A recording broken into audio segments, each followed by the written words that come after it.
Alhamdulillahirabbil alamin wa bihi nasta'inu ala umuri dunya waddin.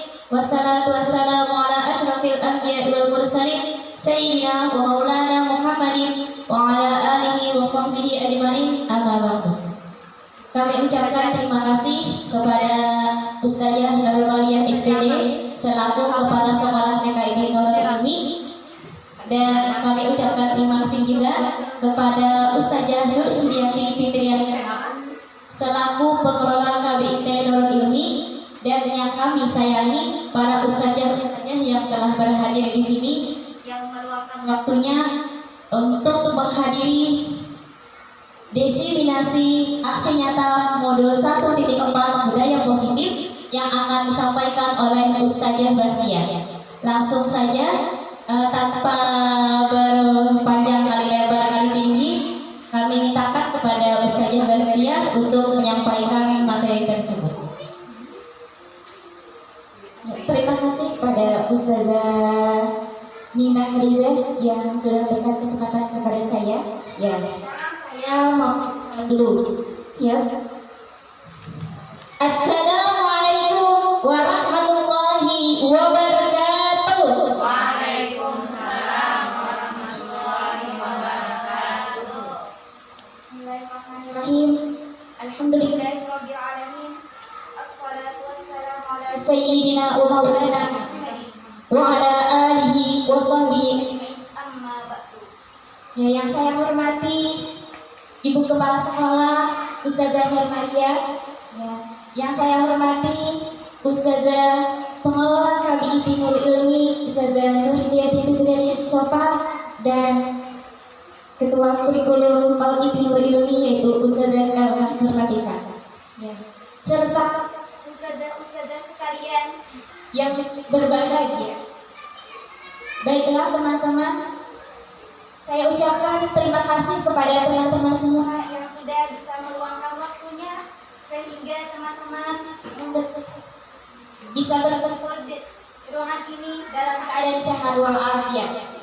Salawat serta salam tak lupa pula kita aturkan kepada junjungan Nabi kita, yakni Nabi Muhammad SAW, yang mana berkat beliau kita bisa merasakan nikmatnya iman, Islam, dan ihsan. Minas zulumati ilan nur. Baiklah, untuk persingkat waktu, saya akan diseminasi aksi nyata modul 1.4 dengan judul yaitu budaya positif. Ya. Ustazah Solehah. Amin. Ustazah Solehah. Amin. Tabu 1, tabu 1, tabu 2, tabu 3. Ya. Nah, sebelum kita mulai, kita mau bergerak dulu teman-teman. Kita mau istimewa dulu. Silakan teman-teman semuanya berdiri.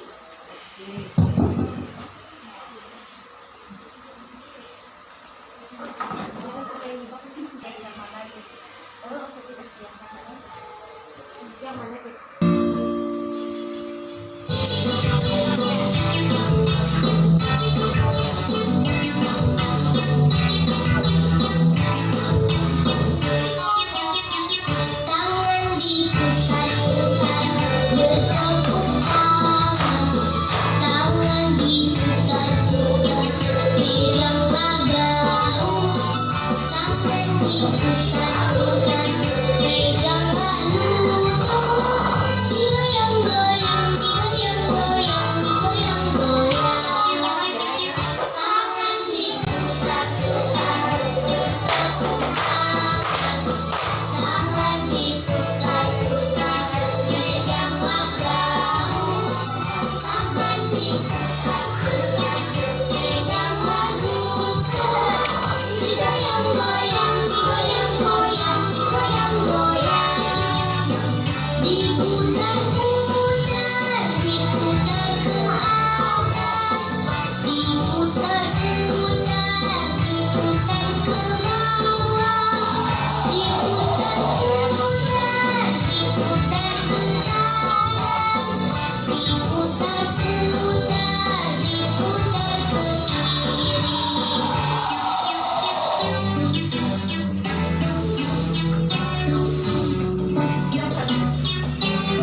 melakukan ice breaking hari ini. Sudah semangat semuanya? Ya, sudah semangat? Iya. Sebelum kita mulai, Ustaz saja mau tepuk semangatnya lagi. Semangatnya lagi teman-teman. Oke, siap? Are you ready? Tepuk semangat.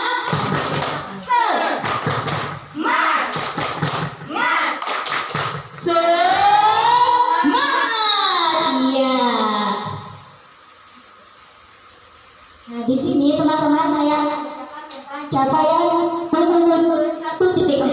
Yang pertama adalah memahami konsep pendidikan menurut Ki Hajar Dewantara dihubungkan dengan konsep budaya dan lingkungan positif di sekolah yang berpihak pada murid. Yang kedua yaitu melakukan evaluasi dan refleksi tentang praktik disiplin dalam pendidikan Indonesia secara umum untuk mendapatkan pemahaman baru mengenai konsep disiplin positif untuk menciptakan murid dengan profil pelajar Pancasila. Dan yang ketiga adalah memahami peran sebagai guru untuk membangun budaya positif dengan menerapkan konsep disiplin positif dalam berinteraksi dengan murid. Ya, yang pertama saya akan pertanyaan materi teman-teman. Siap? Setuju atau tidak setuju? Yang pertama, hukuman dapat mendisiplinkan anak. Setuju apa tidak? Ya, Ustazah setuju apa tidak? Tidak. Ya. Lanjut. Yang kedua, pemberian hukuman dengan hal positif seperti membaca atau membersihkan halaman sekolah dapat meningkatkan disiplin anak. Apakah setuju atau tidak? Tidak. Ya. Yang ketiga, memberi penghargaan dapat meningkatkan motivasi belajar anak. Apakah teman-teman juga setuju? Setuju atau tidak?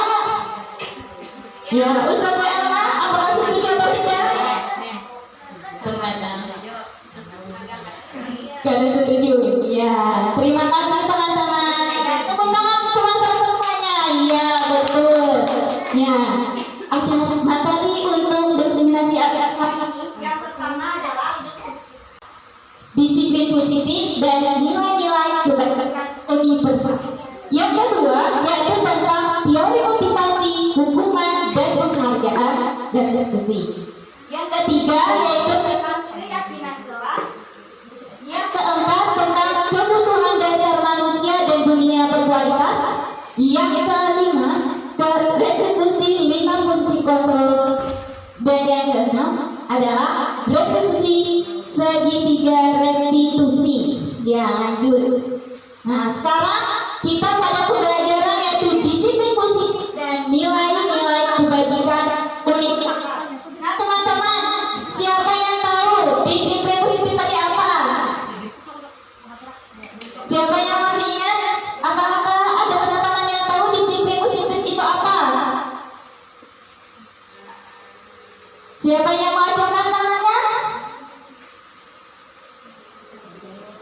Ya, sekarang Ustazah Manila. Ya. Disiplin apa?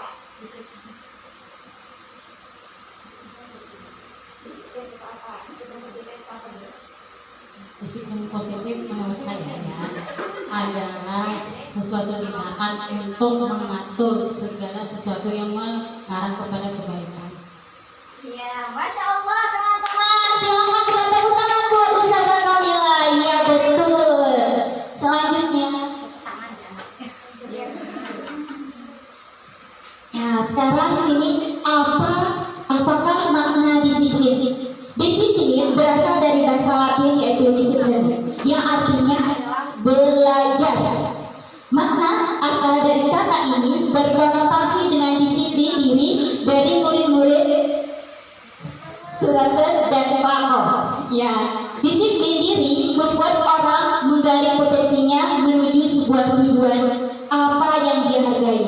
Namun, dalam budaya kita, makna kata disiplin telah berubah menjadi sesuatu yang dilakukan seseorang pada orang lain untuk mendapatkan kepatuhan. Kecenderungan umum yaitu menghukum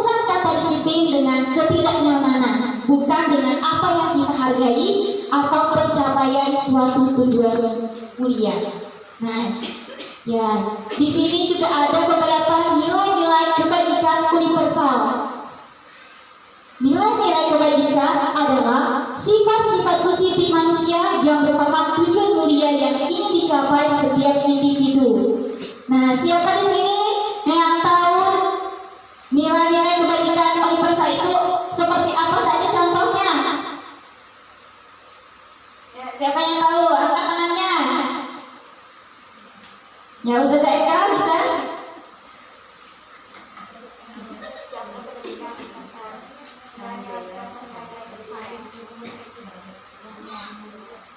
Terima kasih. Menurut Ulun, kebajikan sifat universal gitu ya. Itu sebenarnya sudah tertulis dengan sangat indah di dalam profil pelajar Pancasila menurut Ulun ya. Tinggal bagaimana kita menelaah dan melaksanakannya gitu saja. Terima kasih. Ya, terima kasih kepada Ustazah Eka yang sudah menjawabkan. Ya, nah teman-teman, di sini ada nilai-nilai kebajikan yang ingin dicapai oleh setiap anak Indonesia kita kenal dengan profil pelajar Pancasila. Yang pertama, siapa yang tahu profil pelajar Pancasila itu apa saja? Yang pertama, ya, satu, Yang Maha Esa. ya, betul. Ya, yang kedua apa kita teman-teman? Kayak gitu ya? Atau anak-anak itu ya arti sih enggak. Itu itu mati juga. Nah, ini lagi.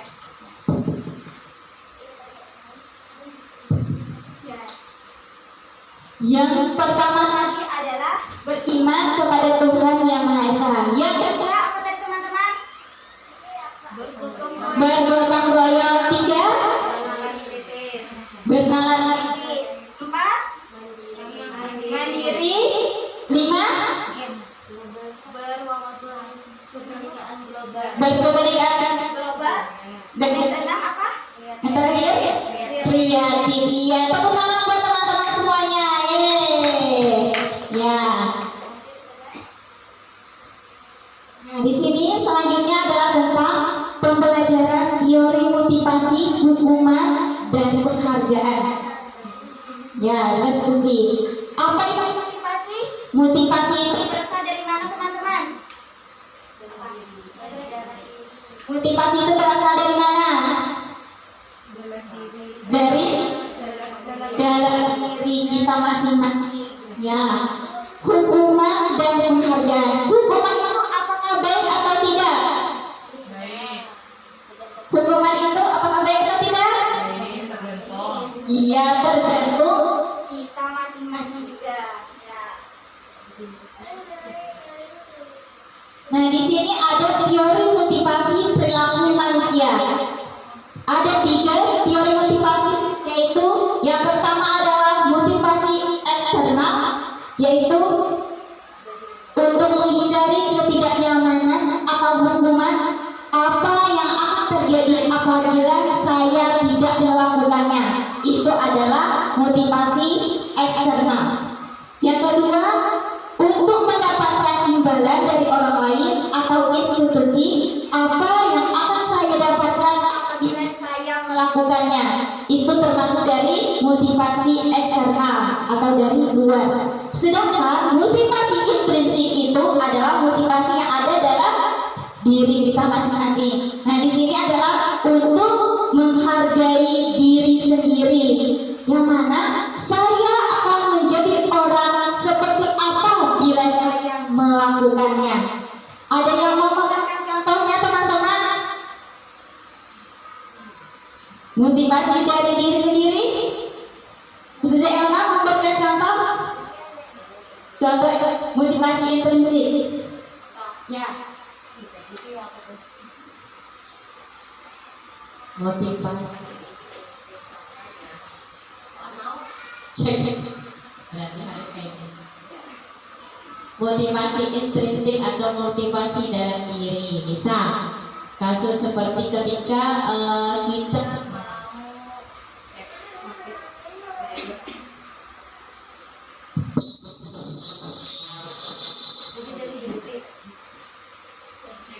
kita misalnya mau berjalan atau berkendaraan, pastinya ketika untuk supaya pasti langsung otomatis memakai helm. Yang pertama karena terbiasa. Yang kedua kita berkeyakinan bahwa kalau memakai helm itu bisa menjaga keselamatan kita saat berkendara. Itu adalah contoh dari motivasi dalam diri. Artinya kita yakin bahwa itu memang baik untuk kita, bukan karena diperintah orang lain, bukan karena disuruh orang lain, tetapi memang dalam diri kita sebagai keyakinan.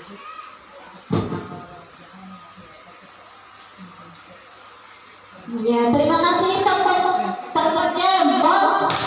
jempol kanan, jempol kiri, 2 jempol. Mantap untuk Sda Elma. Ya, terima kasih Sda Elma yang sudah memberikan contoh motivasi intrinsiknya. Sekarang lanjut Ustazah. Nah, di sini ada kata merdeka. Merdeka menurut Ki Hajar Dewantara adalah tidak hanya terlepas dari perintah, akan tetapi juga cakap memerintah diri sendiri. Nah, Ki Hajar Dewantara pemikiran konsumsi, keteladanan, sikap merdeka. Nah, di sini ada perbedaan dihukum oleh penghargaan. Apa itu dihukum oleh penghargaan? Bahwa penghargaan berlaku sama dengan hukuman, dalam arti meminta atau membujuk seseorang melakukan sesuatu untuk memenuhi suatu tujuan tertentu dari orang yang meminta atau membujuk. Dorongannya eksternal dan akan ada fakta ketergantungan. Kemudian beberapa dampak dari pemberian penghargaan. Yang pertama, di sini ada 5 dampak karena kita sering memberikan penghargaan. Yang pertama adalah pengaruh jangka pendek dan jangka panjang. Penghargaan itu adalah menghukum sebenarnya. Penghargaan mengurangi ketepatan. Penghargaan tidak efektif dan penghargaan merusak hubungan. Nah, dihukum oleh penghargaan. Penghargaan itu adalah menurunkan kualitas. Kedua, penghargaan itu adalah mematikan kreativitas. Dan yang ketiga, dampak penghargaan adalah mengurangi motivasi intrinsik. Apakah teman-teman di sini sudah tahu penghargaan itu apakah berdampak atau tidak? Apakah hukuman dan penghargaan itu baik untuk anak? Tidak. Iya. Nah, jadi kita sudah tahu ya di sini dampak dari hukuman dan penghargaan itu tidak bagus untuk anak kita. Lanjut. Ya. Di sini ada beberapa bentuk program kebajikan. Nah, yang pertama, dalam memberikan apresiasi atau pengakuan perlu diingat beberapa hal. Yang pertama adalah beri pengakuan secara khusus dulu. Yang kedua, beri pengakuan secara pribadi. Yang ketiga, beri pengakuan kepada semua murid secara bergantian. Yang keempat, beri pengakuan secara konsisten. Dan yang terakhir adalah fokus pada proses. Ya. Sini ada contoh pengakuan atau apresiasi kebajikan. Yang pertama yaitu ada pembuka, yang kedua ada nilai kebaikannya, dan ada yang ketiga ada situasi. Untuk pembuka di sini adalah kemarin saya perhatikan pembukanya.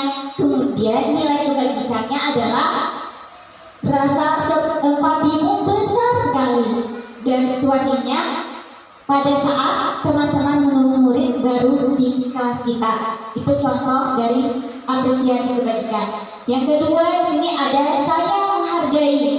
Nah, nilai kebajikan dari saya menghargai adalah kepedulianmu. Dan situasinya adalah pada saat kamu membantu temanmu di tugas kelompok. Nah, yang ketiga contohnya adalah terima kasih untuk misalnya. Kemudian nilai kebajikannya terima kasih untuk itu apa teman-teman? Iya, rasa tanggung jawabmu. Dan situasinya adalah pada saat kamu memungut kertas-kertas yang berserakan di lantai. Nah, sekarang Ustazah mau tanya. Di sini ada perbedaan hukuman dan konsekuensi. Yang pertama, ada tindakan guru. Tindakan guru ini apakah hukuman atau konsekuensi? Nanti teman-teman jawab ya. Ya, siap kawan-kawan? Siap semuanya? Ya, yang pertama, menulis 10 kali di dalam buku kalimat, saya tidak akan terlambat lagi karena terlambat ke sekolah. Itu apakah hukuman atau konsekuensi? Dia harus semayang kan? Terus sudah Apa? gantian Hukuman. mama sekolah. Apa Ustaz Zainir? Iya, iya. Hukuman. Iya. Kita lihat ya nanti belum. Kemudian lari mengelilingi halaman sekolah 2 kali karena terlambat hadir ke sekolah. Itu hukuman atau konsekuensi?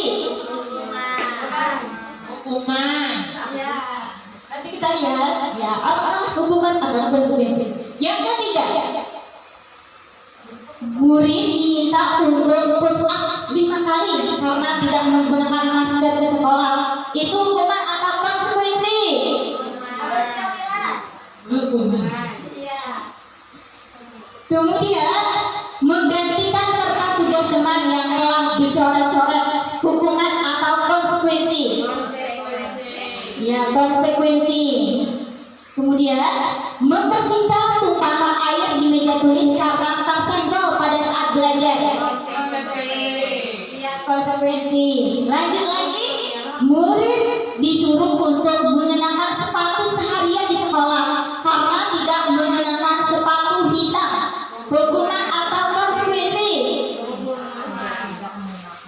Karena tidak menggunakan sepatu hitam lah. Ya, apa itu?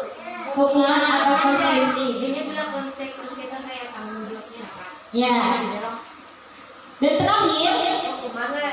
diam di luar kelas atau halaman sekolah karena terlambat 10 menit untuk satu pelajaran. Hukuman atau konsekuensi?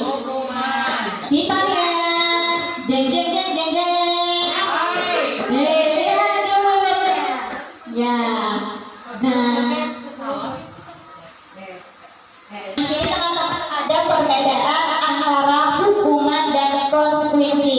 Yang mana hukuman adalah sesuatu yang menyakitkan harus terjadi, membuat anak sakit, misalnya kulit fisik tadi maupun hati untuk jangka waktu yang lama. Seperti push up tadi, itu apakah menyakitkan atau tidak?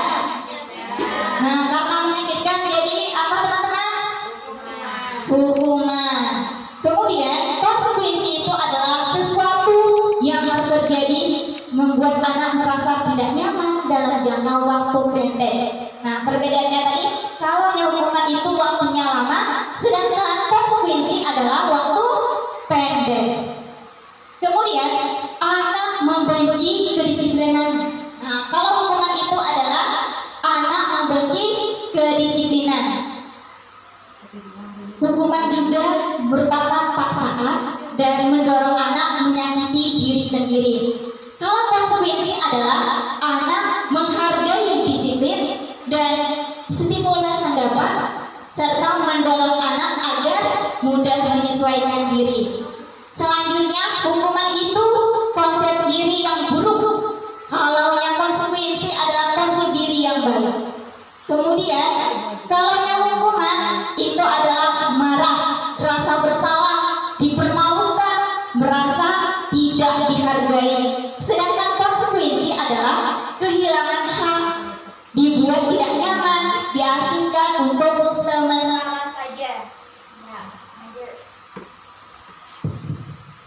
Selanjutnya, apa itu restitusi?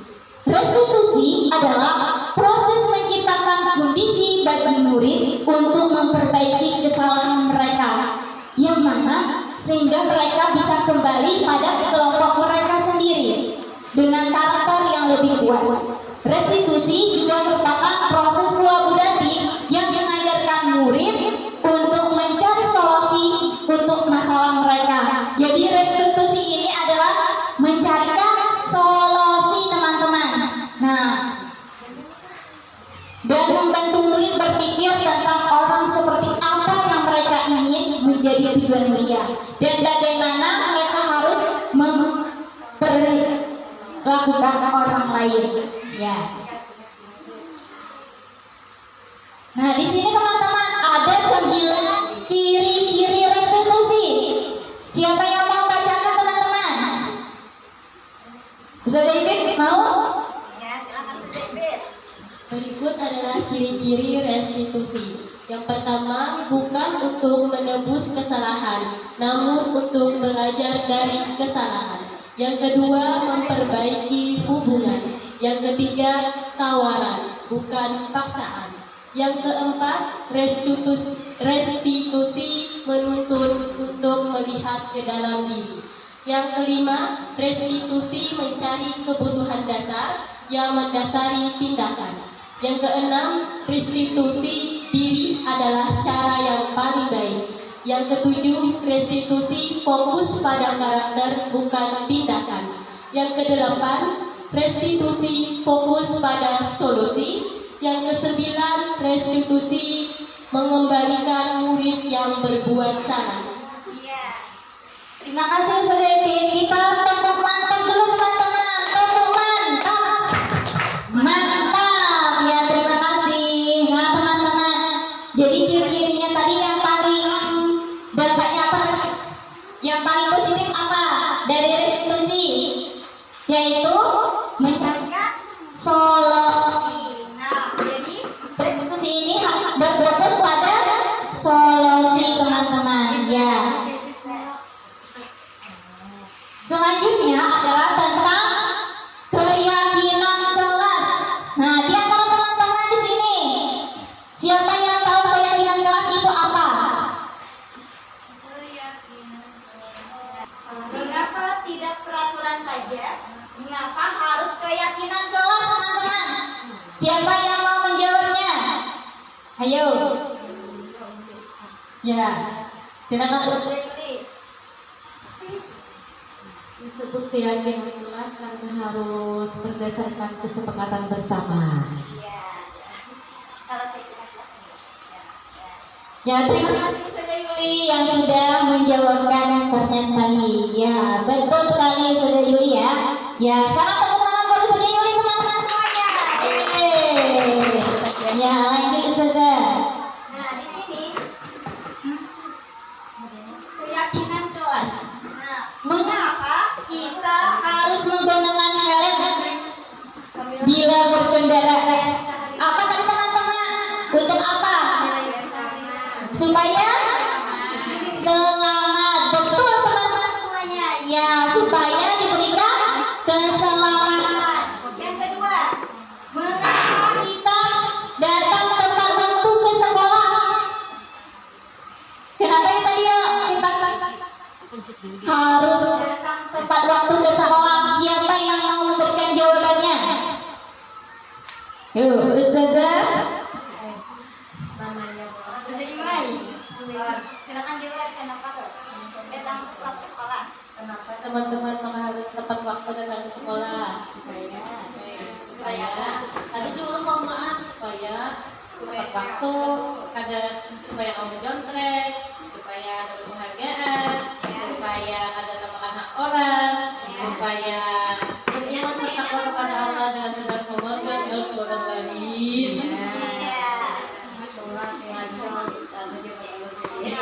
Masya Allah, teman-teman. Terima kasih Ustazah Ima yang sudah memberikan jawabannya. Iya, tepuk tangan buat Ustazah Ima, teman-teman. Iya. Nah, di sini adalah langkah pembuatan keyakinan kelas. Yang pertama adalah kita harus berdiskusi dulu tentang Ya, yang kedua yaitu berdiskusi mengenal gambaran perilaku yang mencerminkan keyakinan kelas. Yang ketiga yaitu berdiskusi mengenai peran warga kelas.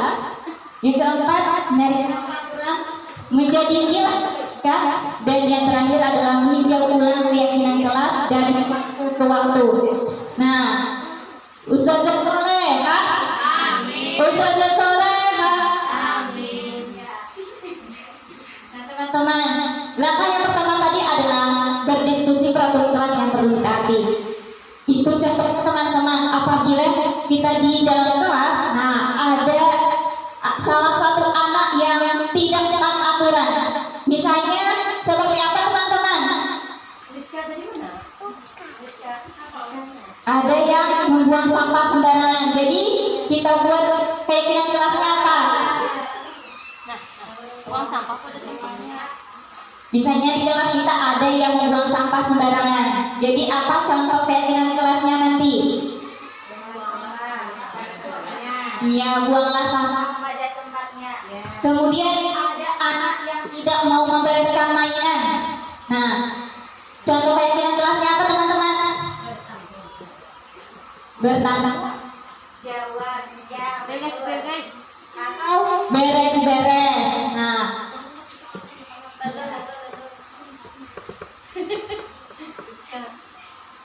di sini teman-teman ada peraturan tadi karena teman-teman di sekolah kita apakah boleh peraturan kelas? Peraturan kelas apakah boleh? Masih ada kan di kelas kita peraturan kelas?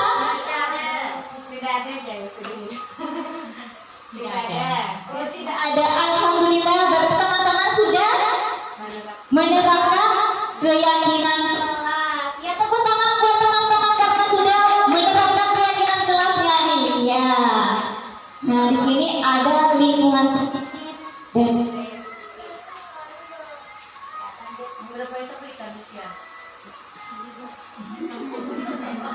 nah, selanjutnya adalah kebutuhan dasar manusia dan dunia berkualitas.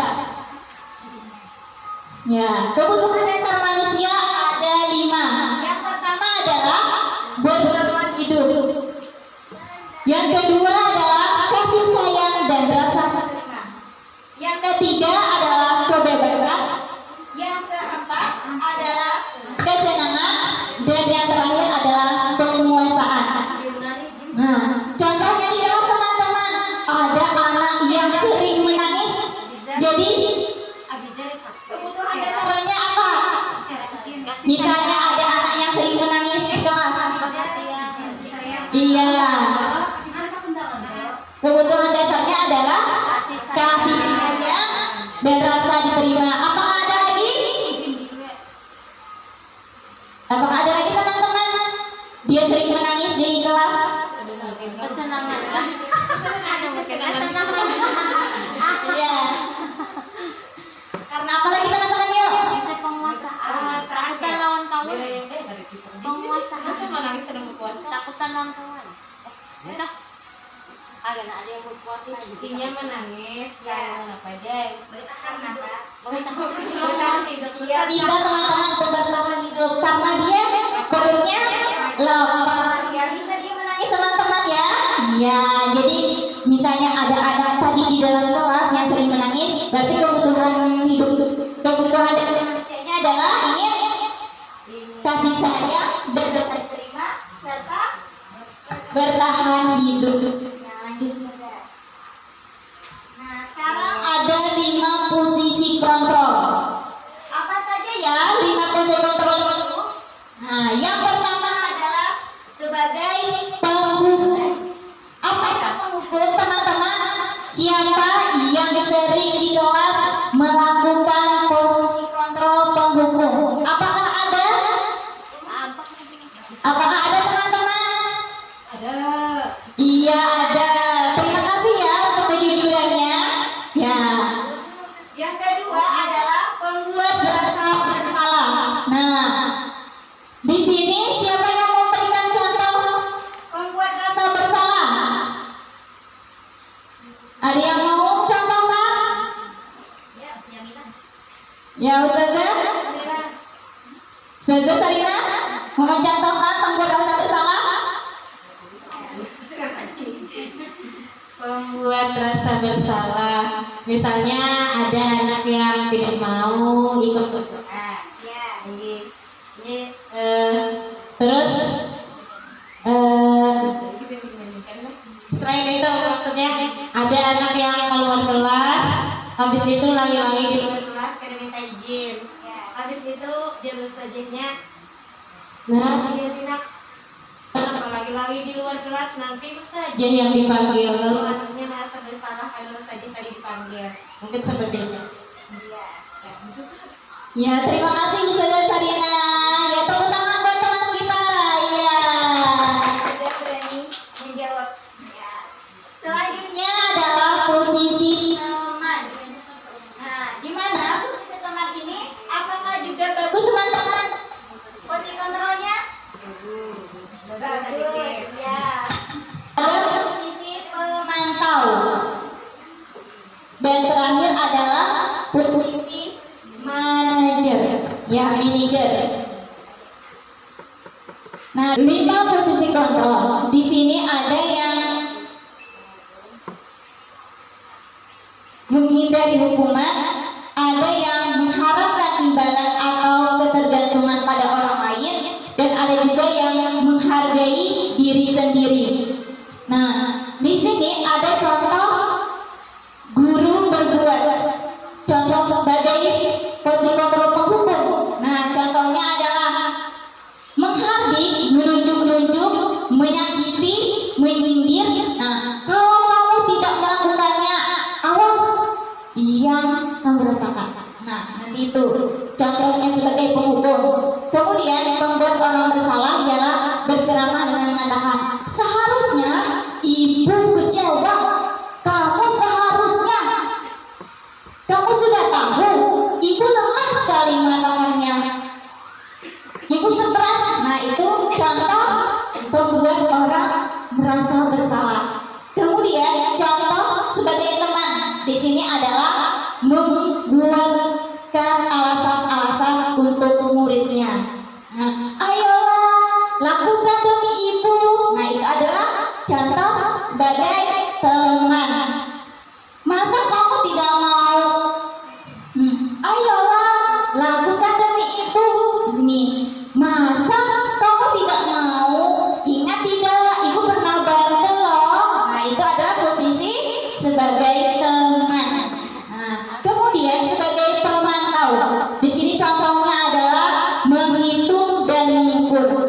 Nah, apa peraturannya? Nah, guru berkata, apa peraturannya? Nah, kemudian sebagai manajer di sini adalah mengajukan pertanyaan-pertanyaan. Contohnya adalah apa yang kita yakini, apa yang kita akan kerjakan untuk memperbaiki masalah ini. Nah, itu adalah contoh manajer yang mana dari manajer ini mencarikan solusi. Ya, Ustazah Soleh, ha? Nah, di sini ada pernyataan teman-teman. Nah, yang pertama, saya kecewa sekali dengan kamu. Nah, di sana posisi kontrolnya sebagai apa tadi? Apa? Pembuat rasa bersalah. Apakah betul ya? Kita lihat. Ya. Selanjutnya, kamu tidak pernah benar melakukannya. Apa kontrol? Posisi kontrolnya teman-teman sebagai apa tadi? Kamu tidak pernah benar melakukannya. Sebagai apakah penghukum, pembuat merasa bersalah, teman, pemantau, atau manajer? Apa? Siapa yang tahu? Penghukum, ya. Ustazah, sayang sekali dengan kalian. Ayo, lakukan demi ibu atau bapak. Itu sebagai apa teman-teman? Ya, betul, sebagai teman. Kemudian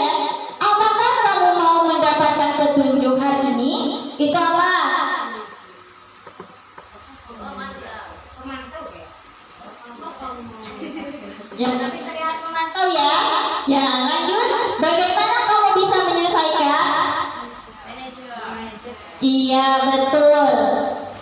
Selanjutnya terakhir, kamu selalu yang paling terakhir datang ke sekolah. Nah itu apa teman-teman?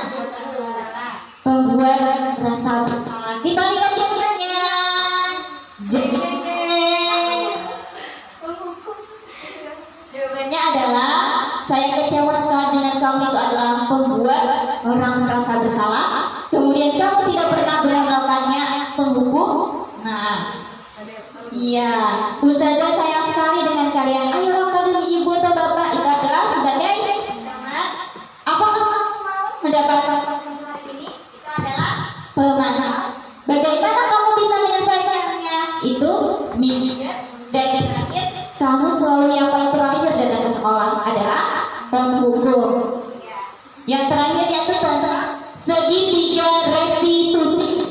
Ya, nah teman-teman, Ustazah Soleh, tepuk satu, tepuk satu, tepuk dua, tepuk tiga.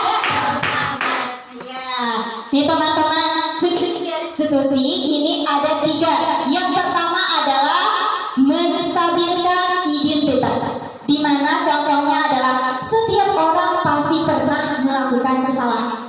Yang kedua, kamu bukan satu-satunya yang pernah. Nah, kemudian yang kedua adalah validasi tindakan yang salah. Di sini contohnya adalah kamu tentu punya alasan mengapa melakukan itu. Dan yang kedua, adakah cara yang lebih efektif untuk mendapatkan apa yang kamu butuhkan? Dan yang terakhir di sini ada tentang menanyakan keyakinan, yang mana nilai-nilai keyakinan ini adalah nilai-nilai apa yang telah kita sepakati. Nah, nanti kita tanyakan seperti itu. Kemudian kamu ingin menjadi orang yang seperti apa?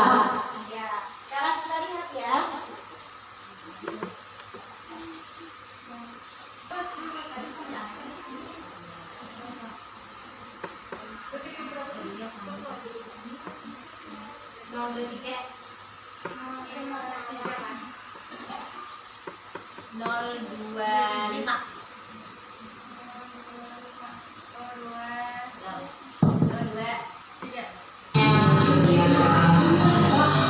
Ini adalah contoh dari segitiga restitusi, yang mana nanti teman-teman ada menstabilkan identitas, ya validasi tindakan yang salah, dan ada yang menanyakan keyakinan.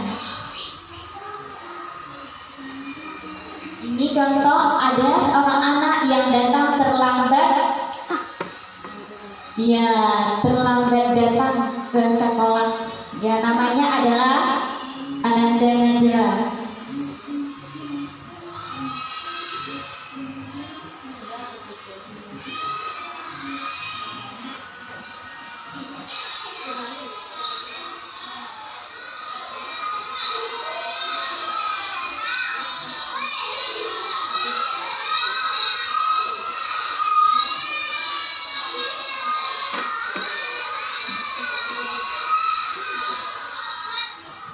Assalamualaikum Nanda Najla. Ya, bagaimana kabar Nanda Najla hari ini? Baik, alhamdulillah baik. Nanda Najla tahu tidak bisa dia ngambil ke sini? Ya kenapa? Oh, datangnya terlambat ya. Nah sekarang bisa aja mau tanya ya. Hari ini Nanda Najla diantar sama siapa ke sekolah? Sama Anissa. Nah, kapan diantarnya ke sekolah?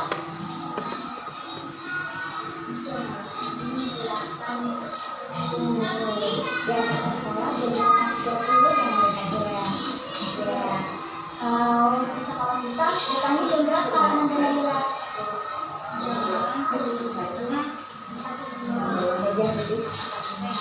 Sekarang tadi mau tanya ya, datang terlambat itu apakah perbuatan baik atau tidak? Tidak baik. Ya tidak apa-apa nak, itu wajar bagi semua orang karena Ustazah juga pernah melakukan kesalahan seperti datang terlambat. Ya sekarang Ustazah mau tanya ya, kenapa Nanda Najla sering datang terlambat ke sekolah?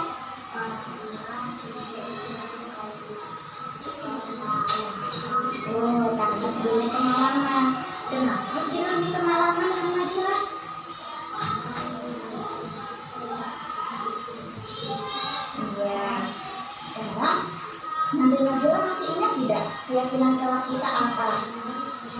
ada yang masih ingat. Nah, kayak teman kelas kita salah satunya apa aja?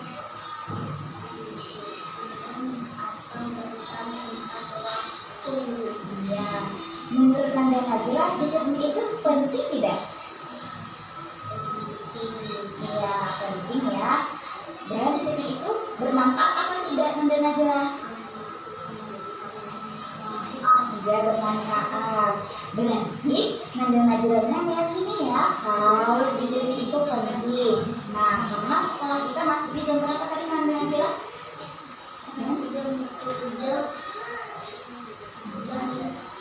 7.45. Ya, jadi kita harus disiplin dan hadir tepat waktu. Iya, betul. Sekarang aku saja mau tanya lagi ya, apa yang akan Nanda Najla lakukan agar tidak terlambat lagi?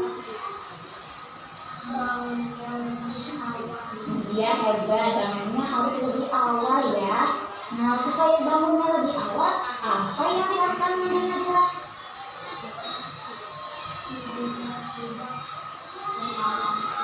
Ya, berarti Nanda Najlanya sudah tahu ya apa yang harus kita lakukan. Nah, sekarang yang mau dilakukan itu mulai kapan Nanda Najla? Ya, mulai sekarang. Jadi mulai hari ini akan Nanda Najlanya harus menjadi murid yang lebih baik lagi ya. Siap Nanda Najla? Ya, siap melaksanakan apa yang sudah sampaikan hari ini? Siap. Iya, siap. Pasti saja yakin ya, Nanda Najla akan menjadi pribadi yang lebih baik lagi. Nah, terima kasih ya Nanda Najla. Ya.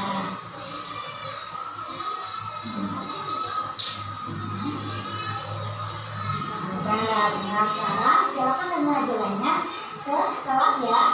Oke. Siap? Siap. Ya, terima kasih Nanda Najla.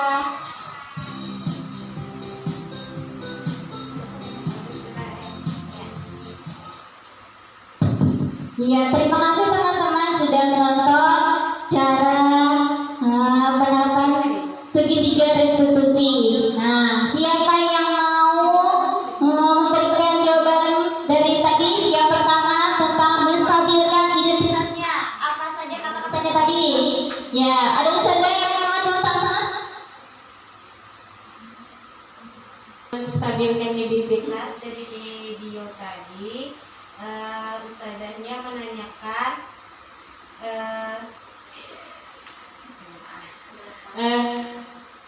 ini ada satu abad ini berapa? Baru yang berapa lama? Dari masih belum melakukan kan? Jadi juga pengen itu apa menstabilkan identitasnya, yaitu ustazahnya tadi berkata ustazah juga pernah tidur bermalam-malam, hal itu manusiawi lah. Nah, semua orang pasti pernah mengalami hal itu. Mungkin ustazah. Terus untuk validasi tindakan yang salah, ustazahnya menanyakan, kamu pasti punya alasan kenapa melakukan hal ini. Terus kalau untuk menanyakan keyakinan, ustazahnya menanyakan keyakinan apa yang sudah kamu langgar, seperti itu mungkin. Ya. Terima kasih kepada Ustazah Sarina yang mau membantu menjawabkan dari pertanyaan tadi. Iya. Dan Ustazah Soleh, tabu 1, tabu 2, tabu 3. Iya, sekarang. Nah, yang terakhir adalah refleksi. Nah, di sini adalah yang pertama yaitu hal baru apa yang mengubah paradigma saya yang saya dapatkan hari ini. Ya, siapa yang mau menjawab? Ustazah Aminah, silakan.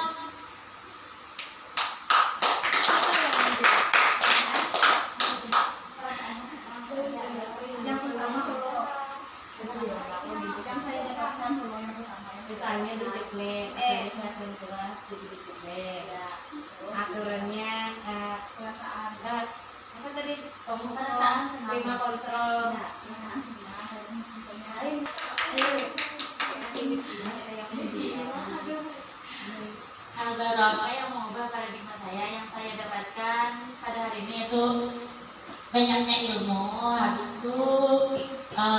harapan kelas menjadi keyakinan kelas.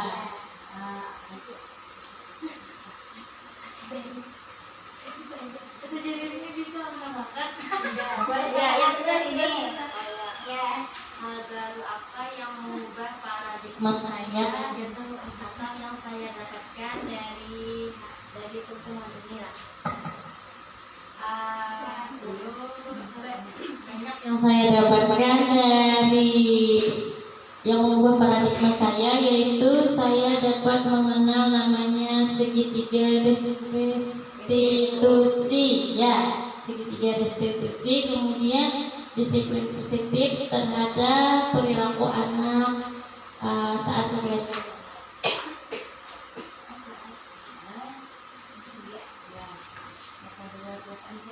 Ya. Terima kasih kepada Ustazah Aminah dan Ustazah Dini yang sudah menjawabkan. Ya, kita tepuk keren. Keren. Ya.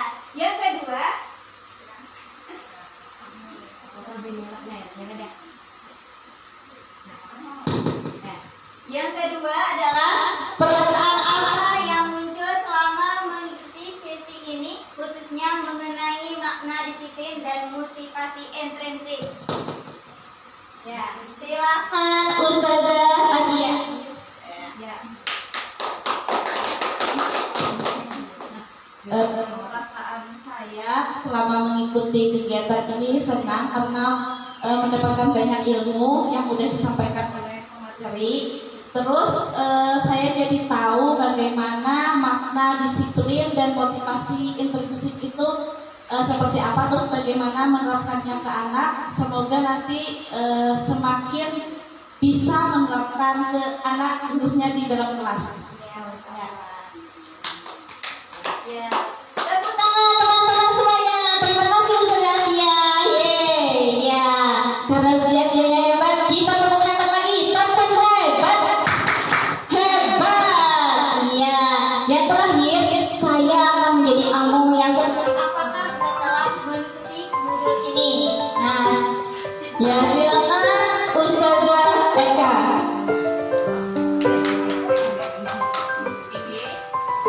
Setelah mengikuti modul ini, saya akan menjadi among yang menuntun tumbuh murid sesuai kodrat alam dan kodrat zamannya, kemudian memperlakukan pembelajaran yang berpihak pada murid.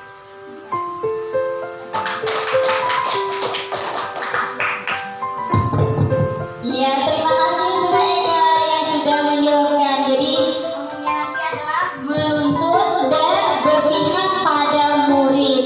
Ya, terima kasih teman-teman semuanya. Karena teman-teman di sini semuanya hebat, kita kasih tepuk jempol lagi. Tepuk jempol. Jempol kanan, jempol kiri, dua jempol.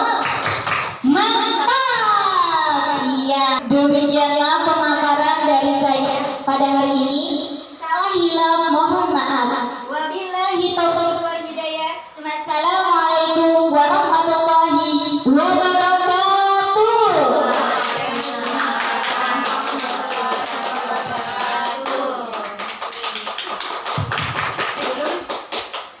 Ya, berikan aplaus sekali lagi kepada pemateri atau narasumber kita pada hari ini.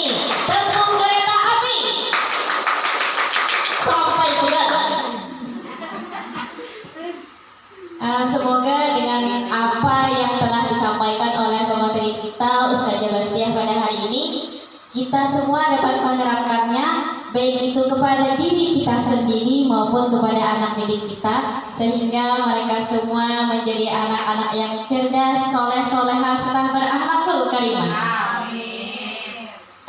Saya juga selaku MC mengucapkan salah dan hilaf baik dari segi perkataan maupun perbuatan, dan terima kasih yang sangat banyak sekali kepada teman-teman hari ini yang telah mau meluangkan waktunya sampai sore hari ini untuk mendengarkan pemaparan daripada pemateri kita yang sungguh luar biasa pada hari ini.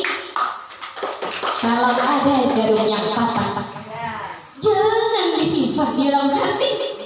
Kalau ada kata-kata beliau maupun ulun yang salah, mohon dimaafkan di sini saja. Assalamualaikum warahmatullahi wabarakatuh.